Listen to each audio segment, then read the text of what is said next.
Ar-Rahman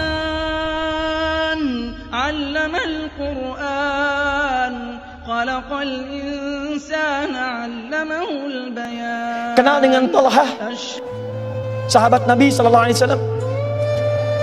Thalhah hijrah dengan istrinya. Kemudian beliau tinggal di Madinah. Satu kali Nabi kedatangan seorang tamu mengatakan, "Ya Rasulullah, saya datang lapar. Boleh saya minta jamuan?" Nabi tanyakan pada setiap istrinya. Datang ke Sayyidah Aisyah, ada makanan? Kata beliau, tidak. Datang kepada Zainab radhiyallahu ta'ala anha, ada makanan? Kata beliau, tidak. Datang kepada Saudah binti Zam'ah, ada makanan? Kata beliau, tidak. Perhatikan, seorang Nabi saja itu belum tentu mendapati makanan di rumahnya. Saya pernah mendengar riwayat seperti ini. Satu kali saat Nabi itu di pagi hari bersiap untuk sarapan, ternyata di rumahnya Sayyidah Aisyah nggak punya makanan. Anda bayangkan, Nabi di rumah nggak ada makanan. Sayyidah Aisyah kemudian menangis pada saat itu, mengatakan pada dirinya, "Ya Allah, saya zalim ya Allah pada Nabi.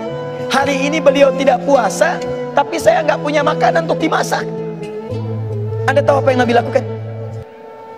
Beliau datangi istrinya, beliau berikan senyuman terbaik, lalu beliau bisikan ke telinganya, "Sayang, tahukah kamu hari ini aku puasa?" Satu kali terjadi, Nabi SAW di hari puasa, riwayat sahih. Di hari puasa Sayyidah Aisyah lupa beliau masak. Lalu beliau katakan pada dirinya, "Ya Allah, saya zalim hari ini. Nabi puasa, kok bisa saya masak?" Apa yang Nabi lakukan? Beliau datangi istrinya, beliau berikan senyum terindah, beliau katakan pada istrinya, "Sayang, hari ini aku tidak puasa." Anda bisa bayangkan bagaimana rumah tangga seseorang yang bahkan tidak ada makanan itu masih keluar kalimat-kalimat indah di lisannya. Kalau hatinya tidak lapang, mustahil mendapatkan semua itu. Datang ke rumah Nabi, makanan tidak ada. Kata Nabi, "Tunggu sebentar, saya akan carikan sahabat yang bisa membantu." Ditanyakan oleh Nabi, "Siapa yang bisa menjamu tamu ini?" Mengacungkan tangan seorang bernama Thalhah. Kata beliau, "Ya Rasulullah, saya yang menjamu." Saat dikatakan, "Thalhah, kamu siap-siap pulang ke rumahnya." Sampai di rumahnya ternyata bertanya pada istrinya, "Sayang, di rumah kita sekarang ada makanan apa?" Kata istrinya, "Hanya satu porsi untuk anak kita yang sedang lapar sekarang." Perhatikan bagaimana keluarga ini setelah berhijrah belajar dari kenyamanan yang Allah tanamkan dalam jiwanya. Kata suaminya, "Kamu tidurkan dulu anak kita." Saya mau tanya ya pada akhwat teman-teman di sini, kalau ada tamu kemudian dibawa ke rumah ibu, ke rumah teman-teman di sini, tiba-tiba Anda akan menjamu makanan yang ada cuma satu porsi untuk anak Anda yang sedang lapar. Pertanyaan saya, makanan itu akan diberikan kepada tamu atau kepada anak yang sedang lapar? Pilih, tamu atau anak? Masa? Tamu atau anak? Muhajirin? Perhatikan baik-baik. Istrinya berkata tanpa dugaan, "Aku akan tidurkan lebih cepat dari waktu sebelumnya." Anaknya kemudian ditidurkan oleh ibunya. Kemudian suaminya mengambil penyiapan makanan, dibawa ke ruang makan, dijamu tamunya. Kata Thalhah, "Silahkan engkau makan." Kata tamunya, "Saya tidak akan makan sebelum Anda makan dengan saya." Kata Thalhah, "Saya merasa malu kalau meninggalkan istri saya sendirian. Saya akan temani istri saya untuk makan di tempat yang lain."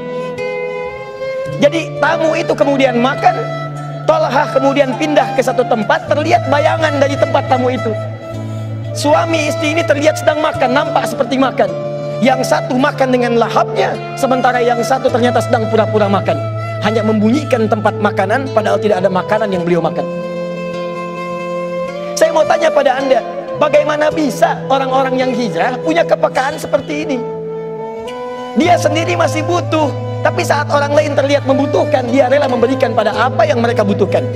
Peristiwa ini ketika terjadi, besoknya datang Thalhah menghadap kepada Nabi. Kata Nabi, "Selamat ya Thalhah, telah turun satu ayat dari Allah langsung untuk menghadiahkan kepada dirimu." Turunlah Quran surah ke-59 ayat 9 sampai 10 itu, paling kanan sebelah bawah. "Wa yu'thiruna ala anfusihim walau kana bihim khasasah." Jadi kalau Anda hijrah, maaf ya, maaf sekali, gagal di pekerjaan, tidak akan kecewa. Maaf sekali, tertinggal kemudian kemewahan, tidak akan kecewa. Ada orang mencela, tidak akan marah. Ada orang memaki, lapangnya hati.